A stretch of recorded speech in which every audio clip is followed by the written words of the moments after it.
Price the lord, praise the lord. ಕರ್ತನಾಮಕ್ಕೆ ಸ್ತೋತ್ರವಾಗಲಿ. ಪ್ರಿಯ ದೇವ ಜನರೇ, ದೇವರಾದ ಕರ್ತನು ತಿರುಗೊಂದಾವರ್ತಿ ವಿಶ್ರಾಂತಿಕರವಾದ ಈ ದಿನವನ್ನು ಅನುಗ್ರಹಿಸಿಕೊಟ್ಟು, ನಮ್ಮ ಆಯುಷ್ಕಾಲಕ್ಕೆ ಈ ದಿನವನ್ನು ತಿರುಗಿ ಕೂಡಿಸಿಕೊಟ್ಟು, ಆತನ ಕೃಪೆ ಎಂಬ ಹಸ್ತದಿಂದ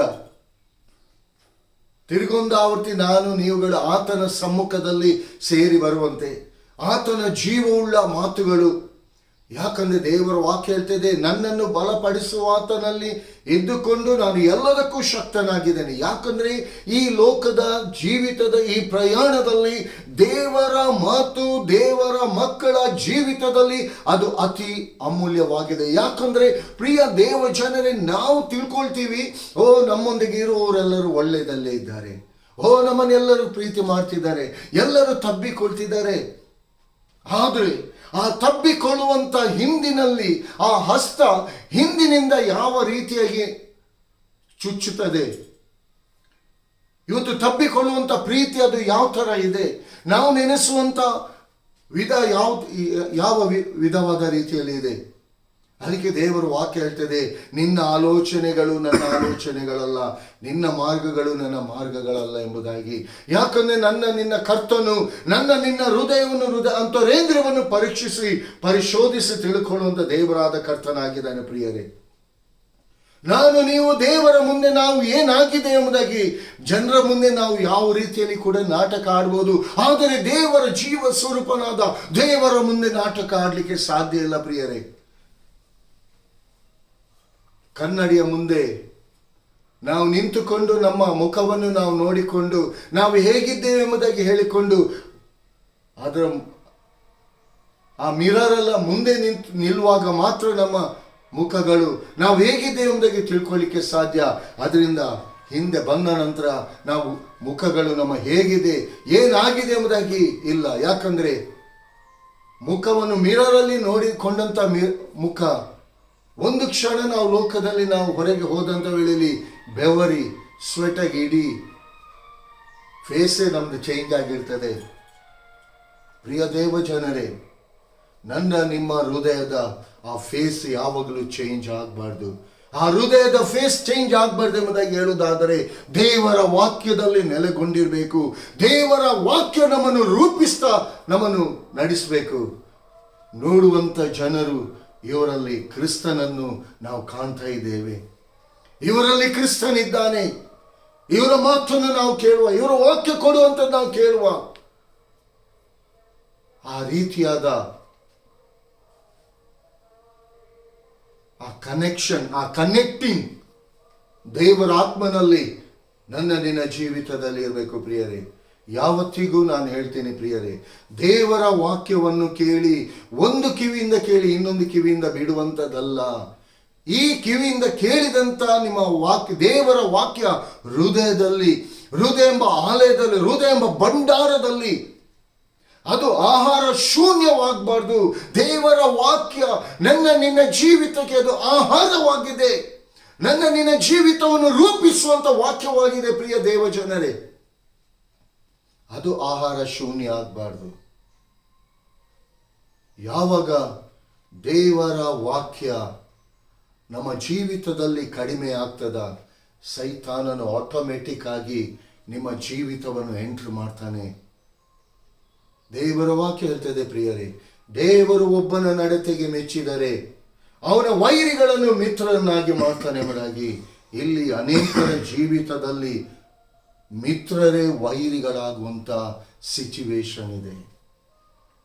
ಪ್ರಿಯ ದೇವ ಜನರೇ, ದೇವರ ವಾಕ್ಯ ಅದು ಅತಿ ಅಮೂಲ್ಯವಾಗಿದೆ. ಪ್ರಿಯರೇ, ಎಷ್ಟು ಈ ಲೋಕದಲ್ಲಿ ನೀವು ದುಡಿದು ಸಂಪಾದನೆ ಮಾಡಿದ್ರು ದೇವರ ವಾಕ್ಯವನ್ನು ಹಣದಿಂದ ಕೊಂಡುಕೊಳ್ಳಿಕ್ಕೆ ಸಾಧ್ಯ ಇಲ್ಲ. ಪ್ರಿಯರೇ, ಅಂತ ಅಮೂಲ್ಯವಾದ, ಅಂತ ಮಹಿಮೆಯಿಂದ ತುಂಬಲ್ಪಟ್ಟಂತ, ಅಂತ ಪರಿಶುದ್ಧನಾದ, ನೀತಿಯುಳ್ಳ ದೇವರ ಬಾಯಿಂದ ಹೊರಡುವಂತ ಮಾತುಗಳಾಗಿದೆ.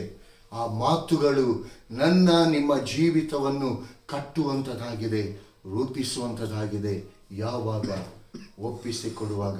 ಅದಕ್ಕೋಸ್ಕರವಾಗಿ ಪ್ರಿಯ ದೇವ ಜನರ ಇಂದಿನ ದಿನದಲ್ಲಿ ದೇವರಾದ ಕರ್ತನು ತನ್ನ ವಾಕ್ಯದ ಮೂಲಕ ನನ್ನೊಂದಿಗೂ ನಿಮ್ಮೊಂದಿಗೂ ಮಾತನಾಡಲಿಕ್ಕಿರುವಂತ ಆ ಪರಲೋಕದ ಜೀವವುಳ್ಳ ವಾಕ್ಯ, ಆ ವಾಕ್ಯವೆಂಬಾತನು ಮಾತನಾಡಲಿಕ್ಕಿರುವಂತಹ ಮಾತುಗಳು ಆದಿಕಾಂಡ 22ನೇ ಸಂಧಿ 1-2ನೇ ವಚನ ಮತ್ತೆ 6-8 ವಚನ ತನಕ ನಾವು ಧ್ಯಾನ ಮಾಡುವ. ಈ ಸಂಗತಿಗಳು ಆದ ಮೇಲೆ ದೇವರು ಅಬ್ರಹಾಮನನ್ನು ಪರಿಶೋಧಿಸಿದನು. ಹೇಗೆಂದರೆ ಆತನು ಅವನನ್ನು ಅಬ್ರಹಾಮನೇ ಎಂದು ಕರೆಯಲು ಅವನು ಇಗೋ ಇದ್ದೇನೆ ಅಂದನು.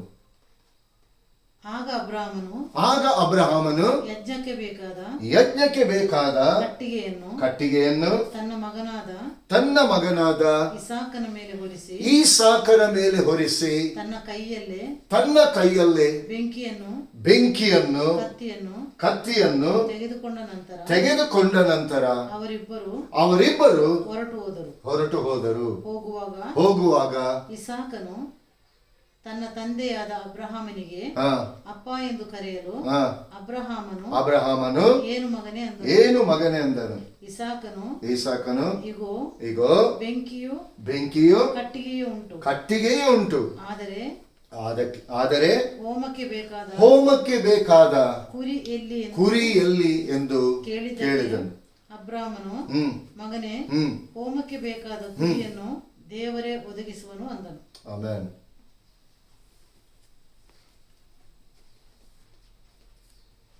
Praise the Lord. Praise the Lord. Hallelujah. ಇಲ್ಲಿ ಪ್ರಿಯ ದೇವ ಜನರೇ, ಅಬ್ರಹಾಮನನ್ನು ದೇವರಾದ ಕರ್ತನು ಪರಿಶೋಧಿಸಿದನು. ಪರಿಶೋಧನದ ಪರೀಕ್ಷೆ. ಇಲ್ಲಿ ದೇವರಾದ ಕರ್ತನು ಇಲ್ಲಿ ಟೆಸ್ಟ್ ಮಾಡುವಂಥದ್ದು. ಇವತ್ತು ನಾನು ನೀನು ದೇವರ ಮುಂದೆ ಹೇಗೆ ಇದ್ದೇವೆ, ನನ್ನ ನಿನ್ನ ನಡತೆಗಳು, ನನ್ನ ನಿನ್ನ ಆಲೋಚನೆಗಳು, ನನ್ನ ನಿನ್ನ ಬಾಯ ಮಾತುಗಳು ಅದು ದೇವರಿಗೆ ಮೆಚ್ಚುಗೆಯಾಗಿದೆಯಾ, ಅಲ್ಲ ಒಂದು ವೇಳೆ ಲೋಕದ ಜನರಿಗೆ ಮೆಚ್ಚುಗೆಯಾಗಿದೆಯಾ?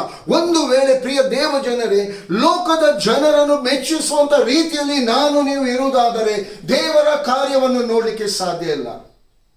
ಇವತ್ತು ಇಲ್ಲಿ ದೇವರಾದ ಕರ್ತನು ಸ್ಪಷ್ಟವಾಗಿ ತಿಳಿಯಪಡಿಸಿದ್ದಾನೆ, ಅಬ್ರಹಾಮನನ್ನು ಪರಿಶೋಧಿಸಿದನು.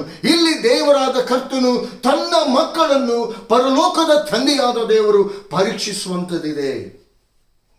ಇವತ್ತು ಪರೀಕ್ಷೆಯ ಸಮಯದಲ್ಲಿ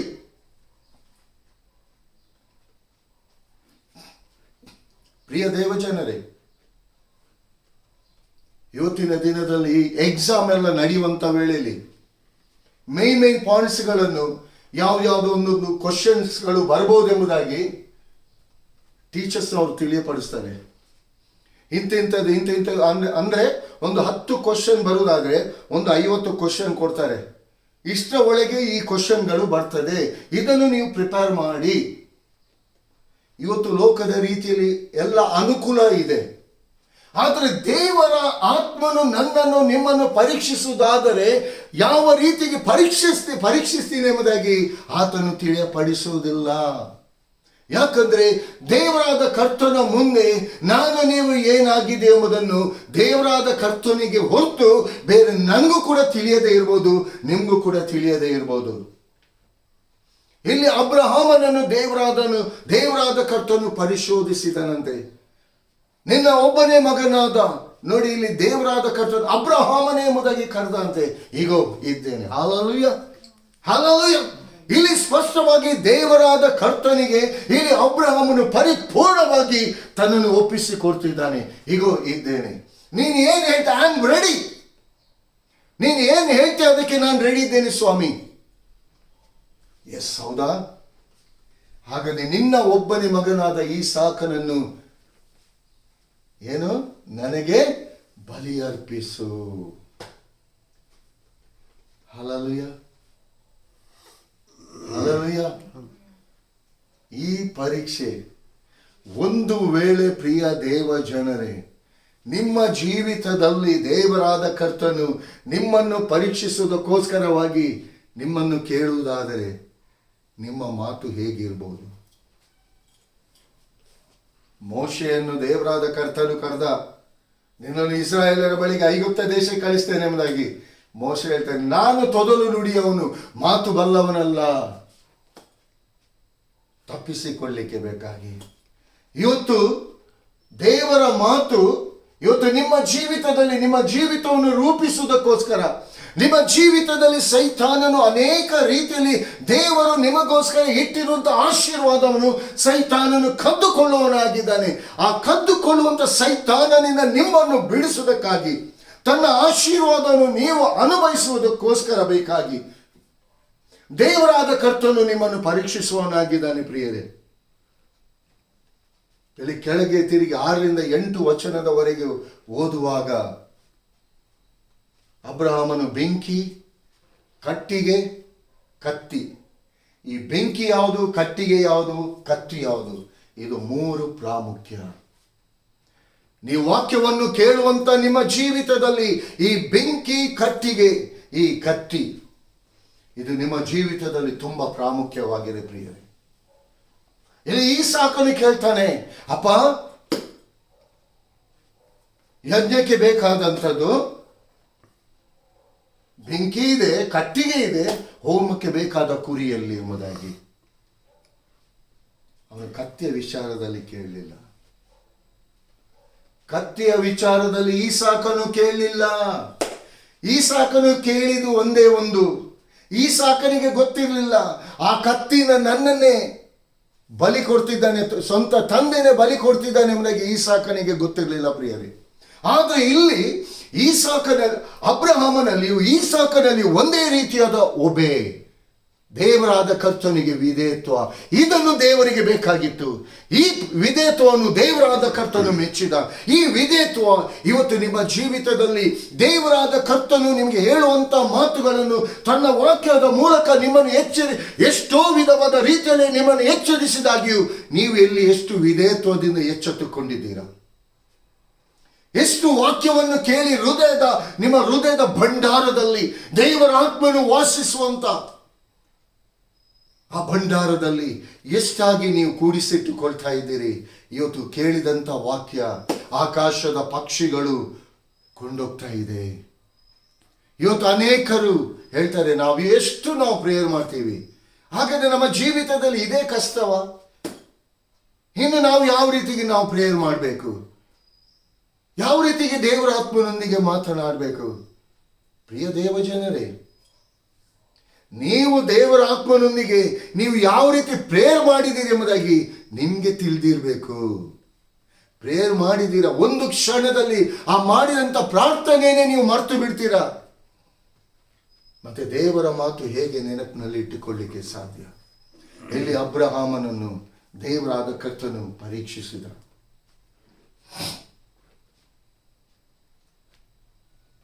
ಇಲ್ಲಿ ನೋಡಿ, ಇಲ್ಲೊಂದು ಸ್ಪಷ್ಟವಾಗಿ ಒಂದು ವಾಕ್ಯದಲ್ಲಿದೆ, ಆ ಕಟ್ಟಿಗೆಯನ್ನು ಈಸಾಕನ ಮೇಲೆ ಹೊರಿಸಿದಂತೆ. ಹಲ್ಲೆಲೂಯಾ. ಆ ಕಟ್ಟಿಗೆಯನ್ನು ಈಸಾಕನ ಮೇಲೆ ಹೊರಿಸಿದ. ಬೆಂಕಿಯನ್ನು ಕೂಡ ಅವನ ಕೈಯಲ್ಲಿ ಕೊಡ್ಲಿಲ್ಲ, ಕತ್ತಿಯನ್ನು ಕೂಡ ಕೊಡ್ಲಿಲ್ಲ. ಬೆಂಕಿ ಮತ್ತೆ ಕತ್ತಿ ಅಬ್ರಹಾಮನ ಕೈಯಲ್ಲಿತ್ತು. ಹಲೋ, ಬೆಂಕಿ ಮತ್ತೆ ಕತ್ತಿ ಅಬ್ರಹಾಮನ ಕೈಯಲ್ಲಿತ್ತು, ಕಟ್ಟಿಗೆ ಮಾತ್ರ ಈಸಾಕನ ತಲೆ ಮೇಲೆ ಇತ್ತು. ಈ ಕಟ್ಟಿಗೆ ನಿಮ್ಮ ಜೀವಿತವಾಗಿದೆ ಪ್ರಿಯರೇ, ಅದನ್ನು ನೀವೇ ಹೊರಬೇಕು. ಆ ಕಟ್ಟಿಗೆ ಅದು ಸುಡಲ್ಪಡದೆ ಇದ್ರೆ, ಅದು ಬೆಂಕಿಯಿಂದ ಸುಡಲ್ಪಡಲೇಬೇಕು. ಅದು ನಿಮ್ಮ ಜೀವಿತವನ್ನು ಇಲ್ಲದೆ ಹಾಳು ಮಾಡ್ತದೆ. ಆ ಕಟ್ಟಿಗೆ ನಿಮ್ಮ ಜೀವಿತವನ್ನು ಪರಿಶೋಧಿಸುವಂಥದ್ದಾಗಿದೆ. ಆ ಬೆಂಕಿ ನಿಮ್ಮ ಜೀವಿತವನ್ನು ಕ್ಲಿಯರ್ ಮಾಡುವಂಥದ್ದಾಗಿದೆ.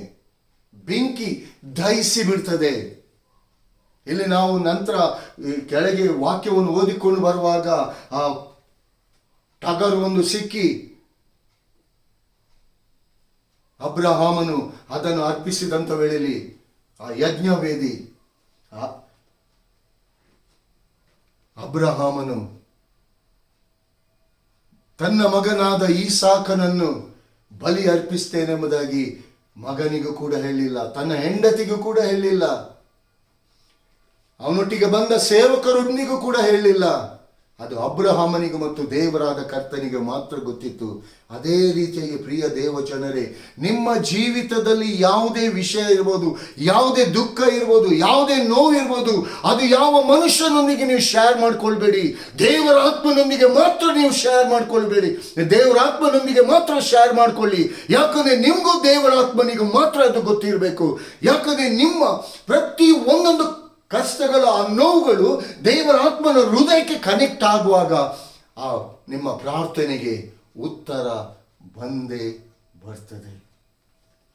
ಅಬ್ರಹಾಮನು ಎಲ್ಲಿ ತನಕ ವಿಧೇಯನಾದ ಎಂಬುದಾಗಿ ನೋಡುವಂಥ ವೇಳೆಯಲ್ಲಿ ಪ್ರಿಯ ದೇವಜನರೇ, ಈಸಾಕನು ಕೂಡ ಯಾವ ರೀತಿಗೆ ವಿಧೇಯನಾದ ಎಂಬುದಾಗಿ ನಾವು ನೋಡುವುದಾದರೆ, ಇಲ್ಲಿ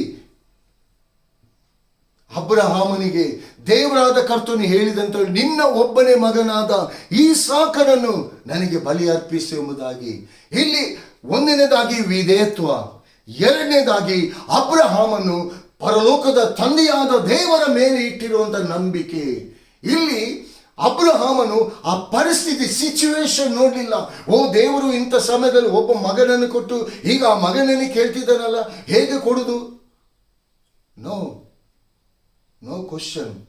ಎಲ್ಲಿ ಕೂಡ ಆತನು ಪ್ರಶ್ನೆ ಮಾಡಲಿಲ್ಲ ದೇವರಾದ ಕರ್ತನಿಗೆ.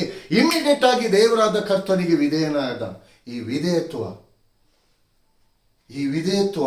ಈ ನಂಬಿಕೆ ಇವತ್ತು ಮನುಷ್ಯರಲ್ಲಿ ಎಲ್ಲಿ ಕೂಡ ಕಾಣ್ತಾ ಇಲ್ಲ ಪ್ರಿಯರೇ. ಇವತ್ತಿನ ದಿನದಲ್ಲಿ ಎಲ್ಲರ ಮುಂದೆ ನಾನು ಕರೆಕ್ಟ್ ಆಗಿದ್ದೀನಿ, ನಾನು ಪರ್ಫೆಕ್ಟ್ ಆಗಿದ್ದೀನಿ, ಅವನು ಸರಿ ಇಲ್ಲ ಅಷ್ಟೇ, ಅವಳು ಸರಿ ಇಲ್ಲ, ಇವಳು ಸರಿ ಇಲ್ಲ, ಇದೇ ಎದುರು ಬರ್ತಾ ಇದೆ ಹೊರತು ನಮ್ಮನ್ನು ನಾವು ಪರೀಕ್ಷಿಸಿಕೊಳ್ಳುವಂಥದ್ದಿಲ್ಲ. ಇವತ್ತು ದೇವರ ಹಸ್ತಕ್ಕೆ ಒಪ್ಪಿಸಿಕೊಡುವಂಥದ್ದಿಲ್ಲ. ದೇವರ ಆತ್ಮನಿಂದ ಪರಿಶೋಧಿಸಲ್ಪಡುವಂಥದ್ದು ಕಾರ್ಯಗಳಿಲ್ಲ. ಇವತ್ತು ಏನಿದ್ರು ಕೂಡ ಮನುಷ್ಯರ ಮುಂದೆ ನಾವು ಪರ್ಫೆಕ್ಟ್ ಆಗಿದ್ದೀವಿ. ಮನುಷ್ಯರ ಮುಂದೆ ಪರ್ಫೆಕ್ಟ್ ಆಗಿದ್ದು ಏನು ಪ್ರಯೋಜನ ಇಲ್ಲ. ನಿನ್ನ ಕಷ್ಟದ ಸಮಯದಲ್ಲಿ, ನಿನ್ನ ನೋವಿನ ಸಮಯದಲ್ಲಿ, ನಿನ್ನ ದುಃಖದ ಸಮಯದಲ್ಲಿ, ನಿನ್ನ ರೋಗದ ಸಮಯದಲ್ಲಿ ಯಾವ ಮನುಷ್ಯನು ನಿನಗೆ ಸಹಾಯ ಮಾಡಲ್ಲ ಪ್ರಿಯರೇ. ಆದರೆ ನಿನಗೆ ಸಹಾಯ ಮಾಡುವ ಆತನು ಆ ಪರಲೋಕದ ತಂದೆಯಾದ ದೇವರು. ಆದುದರಿಂದ ಆ ತಂದೆಯ ಒಂದಿಗೆ ನೀನು ಒಡಂಬಡಿಕೆಯಾಗಿರು. ಯಾಕಂದರೆ ದೇವರಾದ ಕರ್ತನು ನೀವು ವಾಕ್ಯವನ್ನು ಕೇಳುವಂತ ನೀವು ಯಾರೇ ಆಗಿರಲಿ, ನಿಮ್ಮನ್ನು ಒಂದು ತನ್ನ ಉನ್ನತವಾದ ಆ ಮಹಿಮೆಯುಳ್ಳ ಒಂದು ಉದ್ದೇಶ ಇದೆ ಪ್ರಿಯರೇ. ಇವತ್ತು ಆ ಉದ್ದೇಶ ಯಾಕೆ ನೆರವೇರ್ತಾ ಇಲ್ಲ ಎಂಬುದಾಗಿ ನೋಡುವುದಾದರೆ, ಇವತ್ತು ದೇವರ ಮುಂದೆ ಅದು ಕನೆಕ್ಟ್ ಆಗ್ತಾ ಇಲ್ಲ, ಸರಿಯಾಗಿ ಕನೆಕ್ಟ್ ಆಗ್ತಾ ಇಲ್ಲ. ಇವತ್ತು ಪರಿಶೋಧಿಸಲ್ಪಡ್ತಾ ಇಲ್ಲ. ಇವತ್ತೆಲ್ಲವೂ ಲೋಕ ಸಂಬಂಧವಾದ ಈ ಸಂಗತಿಗಳು ತುಂಬಿಕೊಂಡಿರುವುದರಿಂದ ದೇವರ ಕಾರ್ಯವನ್ನು ನೋಡಲಿಕ್ಕೆ ಸಾಧ್ಯ ಆಗ್ತಾ ಇಲ್ಲ. ಇಲ್ಲಿ ಅಬ್ರಹಾಮನು ಶೋಧಿಸಲ್ಪಡಲಿಕ್ಕೆ, ಶೋಧಿಸಿದ ಮೇಲೆ ಜಯಮಾಲೆ. ಹಲ್ಲೆಲೂಯ. ಆ ಪರಲೋಕದ ಪರಿಶುದ್ಧನಾದ ನೀತಿಯುಳ್ಳ ತಂದೆಯಾದ ದೇವರು ಪ್ರತಿ ಒಬ್ಬೊಬ್ಬರನ್ನು ತನ್ನ ಮಕ್ಕಳು ಎಂಬುದಾಗಿ ಎಣಿಸಿಕೊಂಡಂತ ಪ್ರತಿಯೊಂದು ತನ್ನ ಮಕ್ಕಳನ್ನು ಆತನು ಶೋಧಿಸುವನಾಗಿದ್ದಾನೆ. ಯಾಕಂದರೆ ಸೈತಾನನು, ಕೆಡುಕನು, ಶೋಧಕನು, ವೈರಿಯಾದ ಸೈತಾನನು ನಿಮ್ಮ ಜೀವಿತವನ್ನು ನಾಶ ಮಾಡಲಿಕ್ಕೆ ದೇವರು ನಿಮಗೋಸ್ಕರ ನೇಮಕ ಮಾಡಿ ಇಟ್ಟಿರುವಂತ ಆ ವಾಗ್ದಾನದ ಆಶೀರ್ವಾದವನ್ನು ಕದ್ದುಕೊಳ್ಳಿಕ್ಕೆ ಆತನು ಕಾಯ್ತಲೇ ಇರ್ತಾನೆ. ಇವತ್ತು ಲೋಕ ಸಂಬಂಧವಾದ ಸಂಗತಿಗಳು ನಿಮ್ಮಲ್ಲಿ ತುಂಬಿಕೊಂಡಿರುವುದರಿಂದ, ಲೋಕದ ಆಲೋಚನೆಯಲ್ಲಿ ನೀವು ಹೋಗ್ತಾ ಇರುವುದರಿಂದ, ದೇವರ ಆತ್ಮನ ಆ ಸ್ವರ ನಿಮ್ಮ ಕಿವಿಗೆ, ನಿಮ್ಮ ಆತ್ಮಿಕವಾದ ಕಿವಿಗೆ ಬೀಳದೆ ಇರುವುದರಿಂದ ಇವತ್ತು ದೇವರ ಕಾರ್ಯವನ್ನು ನೋಡಲಿಕ್ಕೆ ಆಗ್ತಾ ಇಲ್ಲ. ನಿಮ್ಮ ಪ್ರಾರ್ಥನೆ ಏರಿ ಹೋಗ್ತಾ ಇಲ್ಲ. ಇವತ್ತು ದೇವರಿಗೆ ಪ್ರಶ್ನೆ ಮಾಡುವುದನ್ನು ಬಿಟ್ಟು ನಿಮ್ಮಲ್ಲಿ ಏನು ತಪ್ಪುಗಳಿದೆ, ನಿಮ್ಮಲ್ಲಿ ಏನು ಬಲಹೀನತೆಗಳಿದೆ, ಅದನ್ನು ಫಸ್ಟ್ ಆಫ್ ಆಲ್ ತಿಳ್ಕೊಳ್ಳಿ. ಆಗ ದೇವರ ಕಾರ್ಯವನ್ನು ನೋಡಲಿಕ್ಕೆ ಸಾಧ್ಯ. ಅದನ್ನು ತಿಳ್ಕೊಳ್ಳದೆ ದೇವರಿಗೆ ಕ್ವಶನ್ ಮಾಡಲಿಕ್ಕೆ ಹೋಗಬೇಡಿ ಪ್ರಿಯರೇ. ಇಲ್ಲಿ ಅಬ್ರಹಾಮನು ದೇವರಾದ ಕರ್ತನನ್ನು ಶೋಧಿಸಲಿಕ್ಕೆ ಕರೆಯುವಾಗ ದೇವರಾದ ಕರ್ತನಿಗೆ ಪ್ರಶ್ನೆ ಮಾಡಲಿಲ್ಲ, ಎಸ್ ಐ ಆಮ್ ರೆಡಿ. ಇವತ್ತು ದೇವರ ಆತ್ಮನು ನಿನ್ನನ್ನು ಕರೀತಿದ್ದಾನೆ ಪ್ರಿಯರೇ. ಪ್ರಿಯ ದೇವ ಜನರೇ, ನಿಮ್ಮನ್ನು ಕರೀತಿದ್ದಾನೆ. ಆತನ ಸ್ವರ ನಿಮಗೆ ಕೇಳಿಸ್ತಾ ಇದೆಯಾ? ಆತನ ಸ್ವರ ಕೇಳಿಸ್ತಾ ಇದೆಯಾ? ಇವತ್ತು ಅನೇಕ ವಿಷನ್ಗಳು ಇವತ್ತು ನಿಮ್ಮ ಕಾಣದೆ, ಇವತ್ತು ದೇವರ ಆತ್ಮನ ಕಾರ್ಯವನ್ನು ಕಾಣದೆ ಇವತ್ತು ಆ ವಿಷನ್ಗಳು ಕೂಡ ಮರೆಯಾಗಿದೆ. ಯಾಕಂದ್ರೆ ದೇವರಾದ ಕರ್ತನು ನಿಮ್ಮನ್ನು ಕರೆಯುವಂಥ ವೇಳೆಯಲ್ಲಿ ಆತನ ಸ್ವರ ನಿಮ್ಮ ಕಿವಿಗೆ ಬೀಳ್ತಾ ಇಲ್ಲ. ಆ ಬೆಂಕಿ, ನಿಮ್ಮ ಜೀವಿತವನ್ನು ಶುದ್ಧೀಕರಿಸುವಂತ ಆ ಬೆಂಕಿ, ಆತನು ದಹಿಸುವ ಅಗ್ನಿಯಾಗಿದ್ದಾನೆ ದೇವರಾದ ಕರ್ತನು.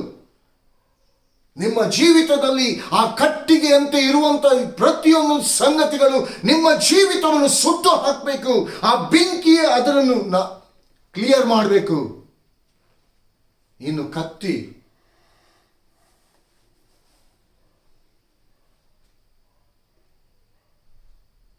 ಈ ಕತ್ತಿ ವಾಕ್ಯವಾಗಿದೆ ಪ್ರಿಯರೇ. ವಾಕ್ಯವೆಂಬ ಕತ್ತಿಯನ್ನು ಎಫೆಸ 6:10 ವಚನದಿಂದ ನೀವು ಓದಿಕೊಂಡು ಬರ. ವಾಕ್ಯವೆಂಬ ಕತ್ತಿಯನ್ನು ಹಿಡ್ಕೊಳ್ಳಿ ಎಂಬುದಾಗಿ.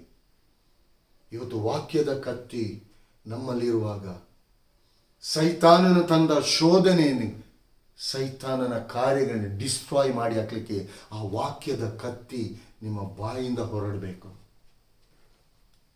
ಆ ಕತ್ತಿ ದೇವರ ವಾಕ್ಯವಾಗಿದೆ. ಬೆಂಕಿ ದೇವರ ಆತ್ಮನಾಗಿದ್ದಾನೆ. ಕಟ್ಟಿಗೆ ನಿಮ್ಮ ಜೀವಿತವಾಗಿದೆ.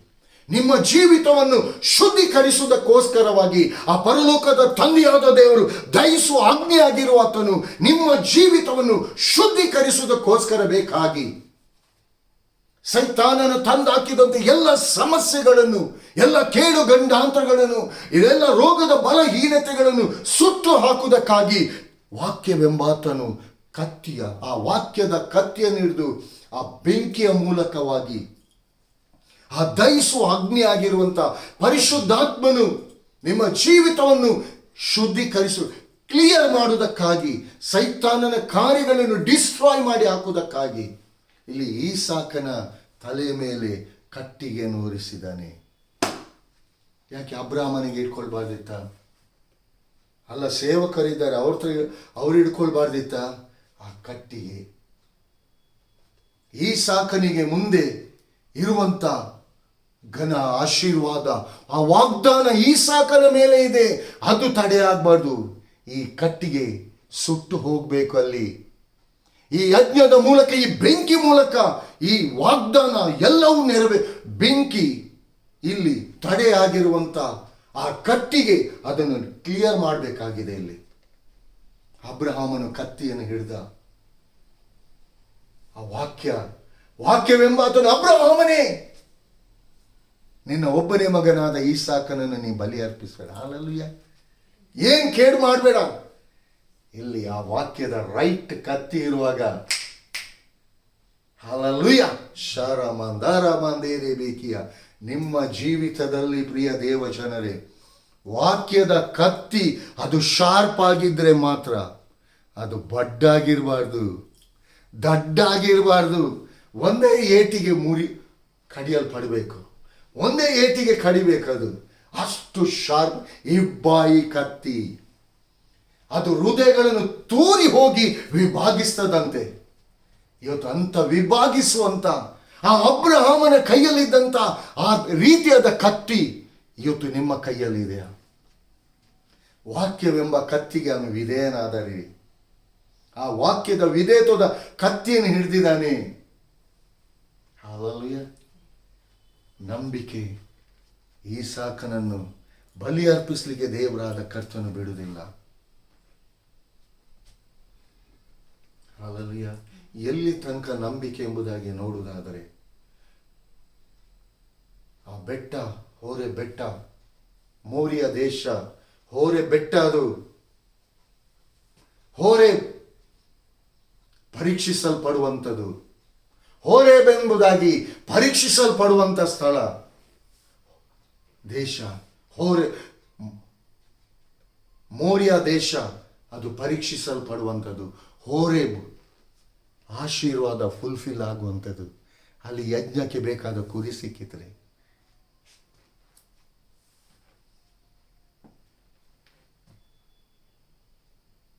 ಟಗರು ಪೊದೆಯಲ್ಲಿ ಸಿಕ್ಕಾಕು. ಎಲ್ಲಿ? ಆ ಬೆಟ್ಟದಲ್ಲಿ. ಆ ಬೆಟ್ಟದ ಮೇಲೆ ಟಗರು ಬರುವುದು ಹೌದಾ? ಆ ಟಗರು ನನ್ನ ನಿನ್ನ ಕರ್ತನಾಗಿ ಯೇಸು ಕ್ರಿಸ್ತನಾಗಿದ್ದಾನೆ. ತಿರುಗಿ ಅಬ್ರಹಾಮನು ವಿಧೇಯನಾಗಿ ರಿಟರ್ನ್ ಬಂದಂಥ ವೇಳೆಯಲ್ಲಿ ತಿರುಗುಂದಾವರ್ತಿ ಅಬ್ರಹಾಮನಿಗೆ ನಿನ್ನ ಮಗನಾದ ಈಸಾಕನ ಮೂಲಕ ಅಸಂಖ್ಯವಾದ ಜನಾಂಗವನ್ನು, ನಿನ್ನ ಮೂಲಕ ಅನ್ಯ ಎಲ್ಲ ಜನಾಂಗಕ್ಕೆ ಆಶೀರ್ವಾದ. ಎಲ್ಲಿರಿ ಅಬ್ರಹಾಮನ ಒಂದು ವಿಧೇಯತ್ವ ಇವತ್ತು ನನ್ನ ನಿನ್ನ, ನಾನು ನೀನು ಅನ್ಯರು, ಅನ್ಯ ಜನಾಂಗದಲ್ಲಿದ್ದಂಥ ನನಗೂ ನಿನಗೂ ಕೂಡ ಇವತ್ತು ಆಶೀರ್ವಾದ. ಅಬ್ರಹಾಮನ ಒಂದು ವಿಧೇಯತ್ವ. ಹಲ್ಲೆಲೂಯಾ. ಈ ಒಂದು ವಿಧೇಯತ್ವ ಇವತ್ತು ನಿಮ್ಮಲ್ಲಿ ಇದೆಯಾ ಪ್ರಿಯರೇ? ಇವತ್ತು ನಿಮ್ಮ ಆಶೀರ್ವಾದಗಳು, ಇವತ್ತು ನೀವು ದೇವರಾದ ಕರ್ತನಿಗೆ ಪ್ರಶ್ನೆಗಳೇನೆ ಮಾಡ್ತಿದ್ದೀರಾ? ಒಂದು ನಾನು ಹೇಳ್ತೀನಿ, ದೇವರಿಗೆ ಪ್ರಶ್ನೆ ಮಾಡಲಿಕ್ಕೆ ಹೋಗಬೇಡಿ ಪ್ರಿಯರೇ. ನಿಮ್ಮ ಜೀವಿತವೇ ಪ್ರಶ್ನೆ ಆಗ್ತದೆ. ಸೈತಾನನು ನಿಮ್ಮ ಜೀವಿತವನ್ನೇ ನುಂಗಿ ನೀರು ಕುಡಿದು ಬಿಡ್ತಾನೆ.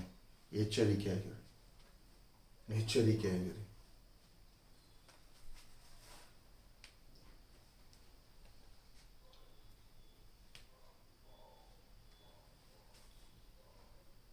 ದೇವರಾದ ಕರ್ತನು ಇಲ್ಲಿ ಒಂದು ಸಹೋದರಿಯ ಹೆಸರನ್ನು ಹೇಳಿ ಮಾತನಾಡ್ತಿದ್ದಾನೆ. ನೀನು ಇಡುವಂಥ ಹೆಜ್ಜೆಯನ್ನು ಪರೀಕ್ಷಿಸು ಮಗನೇ, ನೀನು ಇಡುತ್ತಿರುವಂಥ ಹೆಜ್ಜೆಯನ್ನು ಪರೀಕ್ಷಿಸು.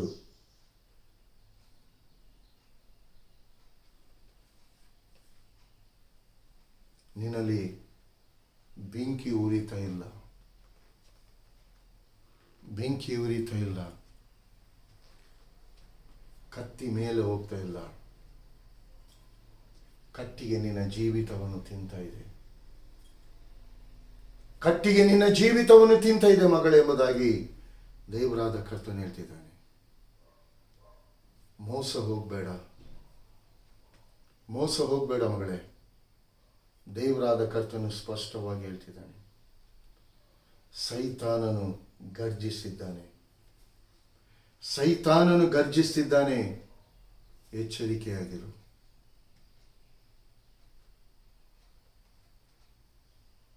ಬೆಂಕಿ ಉರಿತಾ ಇಲ್ಲ, ಕತ್ತಿ ಏರ್ತಾ ಇಲ್ಲ, ಕಟ್ಟಿಗೆ ನಿನ್ನ ಜೀವಿತವನ್ನು ತಿಂತ ಇದೆ.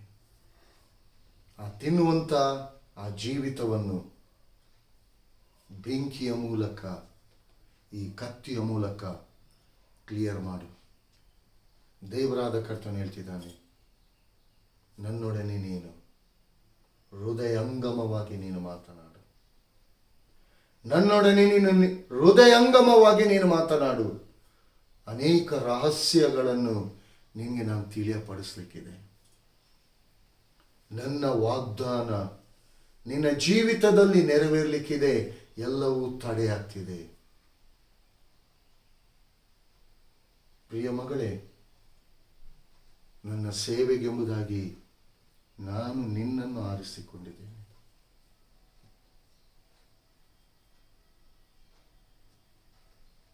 ನೀನು ತಾಯಿಯ ಗರ್ಭದಲ್ಲಿರುವಾಗಲೇ ನೀನು ಯಾರೆಂಬುದಾಗಿ ಆಲ್ರೆಡಿ ನಾನೇ ನಿನ್ನನ್ನು ಪ್ರತಿಷ್ಠೆ ಪಡಿಸಿದ್ದೀನಿ.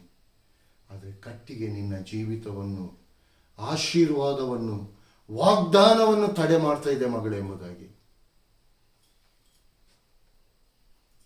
ಕ್ಲಿಯರ್ ಮಾಡ್ಕೋ, ಕ್ಲಿಯರ್ ಮಾಡಿಕೋ. ದೇವರಾದ ಕರ್ತನು ಸ್ಪಷ್ಟವಾಗಿ ಹೇಳ್ತಿದ್ದಾನೆ. ಸೈತಾನನು ಗರ್ಜಿಸುತ್ತಿದ್ದಾನೆ. ಈಗಾಗಲೇ ಅವನ ಗರ್ಜನೆಗೆ ನುಂಗಿ ಹೋಗಬೇಕಿತ್ತು. ಆದರೆ ನನ್ನ ಹಸ್ತ, ನನ್ನ ವಾಕ್ಯ ನಿನ್ನನ್ನು ಪ್ರೊಟೆಕ್ಟ್ ಮಾಡ್ತಾ ಇದೆ. ಪ್ರಿಯ ದೇವ ಜನರೇ, ಇಲ್ಲಿ ದೇವರ ವಾಕ್ಯ ಹೇಳ್ತದೆ, ಇವತ್ತು ನಾನು ನೀನು ದೇವರ ಮುಂದೆ ಹೇಗಿದ್ದೇವೆಂಬುದಾಗಿ ದೇವರಾದ ಕರ್ತನಿಗೆ ಮಾತ್ರ ಗೊತ್ತಿದೆ. ನನ್ನನ್ನು ನಾನು ಇನ್ನೊಬ್ಬರ ಮುಂದೆ ಹೊಗಳಿಕೊಳ್ಬೋದು, ನನ್ನ ನಾನು ಹೆಚ್ಚಿಸಿಕೊಳ್ಬೋದು, ಆದರೆ ದೇವರ ಮುಂದೆ ನಾನು ಕಡಿಮೆಯಾಗಿ ಕಾಣಲ್ಪಡಬಾರ್ದು ಪ್ರಿಯರೇ. ಯಾರು ನೀವು ದೇವರ ವಾಕ್ಯವನ್ನು ಕೇಳುವಂತ ನೀವು ಯಾರೇ ಆಗಿರಲಿ, ದೇವರ ಮುಂದೆ ನೀವು ಕಡಿಮೆ ಆಗಿರಬಾರ್ದು. ಆ ಬೆಂಕಿ ನಿಮ್ಮ ಜೀವಿತದಲ್ಲಿ, ಪರಿಶುದ್ಧಾತ್ಮನು ದಹಿಸುವ ಅಗ್ನಿ ಆಗಿದ್ದಾನೆ, ಆತನು ನಿಮ್ಮ ಜೀವಿತದಲ್ಲಿ ಉರಿತಿರ್ಬೇಕು. ಯಾಕಂದ್ರೆ ಸೈತಾನನು ಕಟ್ಟಿಗೆ ಅಂತಿರುವಂಥ ಸಂಗತಿಗಳನ್ನು ನಿಮ್ಮನ್ನು ಶೋಧಿಸಲಿಕ್ಕೆ ಬೇಕಾಗಿ ತರುವಂತ ವೇಳೆಯಲ್ಲಿ ಈ ಬೆಂಕಿ ಅದನ್ನು ದಹಿಸಿ ಬಿಡಬೇಕು, ಕ್ಲಿಯರ್ ಮಾಡಬೇಕು. ವಾಕ್ಯ ನಿಮ್ಮೊಂದಿಗೆ ಇದ್ದುಕೊಂಡು ವಾಕ್ಯ ನಿಮ್ಮನ್ನು ಪ್ರೊಟೆಕ್ಟ್ ಮಾಡಬೇಕು. ಈ ವಾಕ್ಯದ ಕತ್ತಿ ಅದು ಇಬ್ಬಾಯಿ ಕತ್ತಿಯಾಗಿದೆ ಪ್ರಿಯ ದೇವಜನರೇ. ಯಾಕಂದ್ರೆ ಅಬ್ರಹಾಮನು ದೇವರ ಮಾತಿಗೆ, ದೇವರ ಸ್ವರವನ್ನು ಕೇಳಿ ಸರೆಂಡರ್ ಆದ. ಇವತ್ತು ದೇವರಾದ ಕರ್ತನಿಗೆ ನೀವು ಸರೆಂಡರ್ ಆಗುವುದಾದರೆ ನಿಮ್ಮ ಜೀವಿತ ಇದ್ದ ಹಾಗೆ ಇರಲ್ಲ ಪ್ರಿಯರೇ. ನಿಮ್ಮ ಜೀವಿತವನ್ನು ದೇವರಾದ ಕರ್ತನು ವಾಕ್ಯವೆಂಬ ಆತನು ಶುದ್ಧೀಕರಿಸ್ತಾ ಆ ಬೆಂಕಿಯ ಮೂಲಕವಾಗಿ ಯಾವುದು ಸುಟ್ಟು ಕ್ಲಿಯರ್ ಆಗಬೇಕೋ ಅದನ್ನು ದೇವರಾದ ಕರ್ತನು ಕ್ಲಿಯರ್ ಮಾಡ್ತಾನೆ. ನೀವು ವಾಕ್ಯವೆಂಬ ಆತನಿಗೆ ನಿಮ್ಮನ್ನು ನೀವು ಒಪ್ಪಿಸಿಕೊಡಿ. ದೇವರಾತ್ಮನ ಸ್ವರವನ್ನು ಪ್ರತಿನಿತ್ಯವೂ ಕೇಳುವಂಥವರಾಗಿರಿ. ನಿಮ್ಮೊಂದಿಗೆ ಆತನು ಮಾತನಾಡ್ತಾನೆ.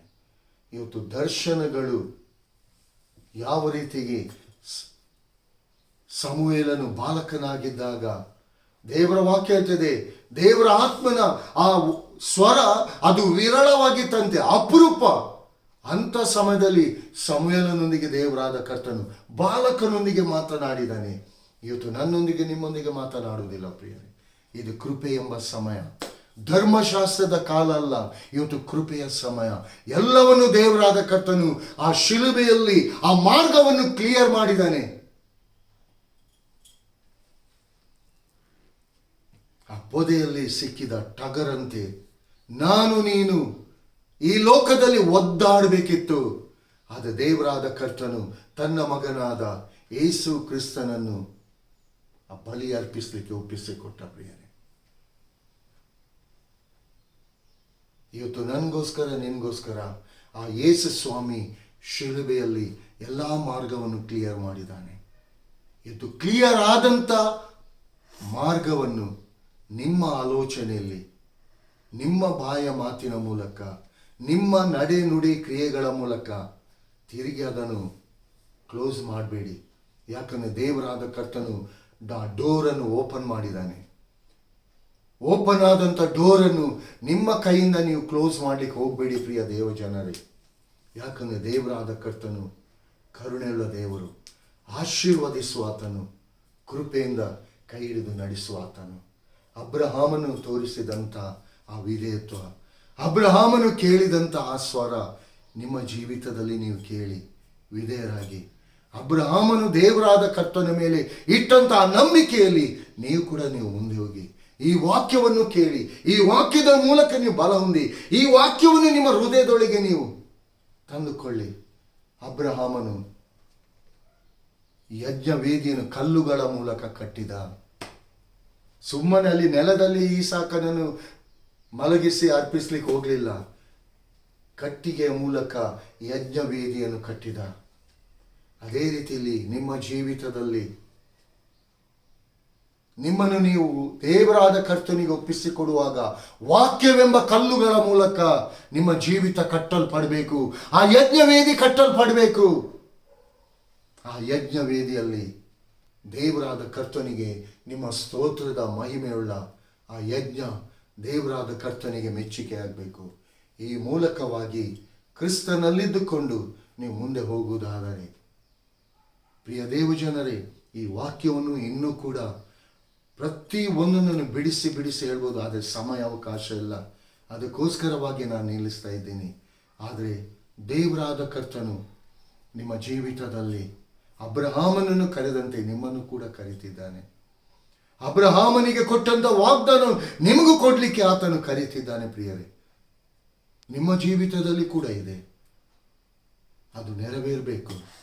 ಅಬ್ರಹಾಮನ ಜೀವಿತದಲ್ಲಿ, ಈಸಾಕನ ಜೀವಿತದಲ್ಲಿ, ಯಾಕೋಬನ ಜೀವಿತದಲ್ಲಿ ಎಲ್ಲವೂ ನೆರವೇರಿದೆ. ಇವತ್ತು ನಾನು ನೀವು ಕೂಡ ಅಬ್ರಹಾಮನ ಸಂತತಿಯಾಗಿದ್ದೀವಿ. ಅಬ್ರಹಾಮನಿಗುಂಟಾದಂಥ ಆಶೀರ್ವಾದ ಅದು ನನಗೂ, ವಾಕ್ಯವನ್ನು ಕೇಳುವಂಥ ನಿಮಗೂ ಅದು ಬಾಧ್ಯವಾಗಿದೆ. ದೇವರಾದ ಕರ್ತನು ಈ ವಾಕ್ಯಗಳನ್ನು ಆಶೀರ್ವದಿಸಲಿ. ಕೇಳುವಂಥ ಪ್ರತಿಯೊಂದು ಹೃದಯಗಳನ್ನು ಟಚ್ ಮಾಡಲಿ, ಪ್ರತಿಯೊಬ್ಬರ ಜೀವಿತವನ್ನು ರೂಪಿಸಿ ಕಟ್ಟಿ ನಡೆಸಲಿ. ದೇವರ ಆತ್ಮನಿಗೆ ಮಹಿಮೆ ಉಂಟಾಗಲಿ. Amen. Praise the lord. Thank you Jesus. Thank you holy spirit. ಮಹಿಮೆಯುಳ್ಳ ದೇವರಾದ ಕರ್ತನೆ, ಹೌದು ಕರ್ತನೆ, ವಾಗ್ದಾನಗಳು ಅದು ಎಷ್ಟು ಇದ್ರೂ ಕೂಡ ಯೇಸುವೆ ಅದು ನಿನ್ನ ಮೂಲಕ ಕ್ಲಿಯರ್ ಆಗ್ತದೆ ಎಂಬುದಾಗಿ, ನಿನ್ನ ಮೂಲಕ ನೆರವೇರ್ತದೆ ಎಂಬುದಾಗಿ 2 ಕೊರಿಂಥ 1:20 ವಾಕ್ಯ ಸ್ಪಷ್ಟವಾಗಿ ಹೇಳ್ತದೆ. ಆದುದರಿಂದ ಈ ವಾಕ್ಯವನ್ನು ಕೇಳಿದಂಥ ಪ್ರತಿ ಒಬ್ಬೊಬ್ಬರು ಅಬ್ರಹಾಮನ ಸಂತತಿ ಆಗಿರುವುದರಿಂದ ಡ್ಯಾಡಿ, ಅವರ ಜೀವಿತವನ್ನು ಪರಿಪೂರ್ಣವಾಗಿ ನಿನ್ನ ಹಸ್ತಕ್ಕೆ ಒಪ್ಪಿಸಿಕೊಟ್ಟವರಾಗಿ, ನಿನ್ನ ವಾಕ್ಯಕ್ಕೆ ಪರಿಪೂರ್ಣವಾಗಿ ಒಪ್ಪಿಸಿಕೊಟ್ಟವರಾಗಿ, ವಾಕ್ಯವೆಂಬ ಕತ್ತಿ ಅವರ ಜೀವಿತವನ್ನು, ಹೃದಯವನ್ನು ತೂರಿ ಹೋಗಿ ವಿಭಾಗಿಸಲ್ಪಟ್ಟು ಅವರ ಜೀವಿತದಲ್ಲಿ ಇದ್ದಂಥ ಆ ಕಟ್ಟಿಗೆ ಅಂತಿದ್ದಂಥ ಆ ಕಟ್ಟಿಗೆಯಲ್ಲಿ ಇರುವ ಎಲ್ಲ ಸಂಗತಿಗಳನ್ನು ಪರಿಶುದ್ಧಾತ್ಮನೆ ದಹಿಸುವ ಅಗ್ನಿಯಾಗಿರುವ ಆತನೇ ನೀನು ಕ್ಲಿಯರ್ ಮಾಡುವಂಥ ದೇವರಾಗಿದೆ. ಪ್ರತಿ ಒಬ್ಬೊಬ್ಬರನ್ನು ನಿನ್ನ ಹಸ್ತ, ನಿನ್ನ ಒಡೆತನಕ್ಕೆ ಕೊಡ್ತಿದ್ದೇನೆ. ನಿನ್ನ ಕೃಪೆ ಆವರಿಸಿಕೊಂಡು ನಡೆಸಲಿ. ಯೇಸುವಿನ ದಿವ್ಯ ನಾಮದಲ್ಲಿ ನಂಬಿಕೆಯಿಂದ ಬೇಡಿದ್ದೇನೆ ನಮ್ಮ ತಂದೆಯೇ. Amen. Bless in the name of Jesus Nazareth. Bless in the name of Jesus.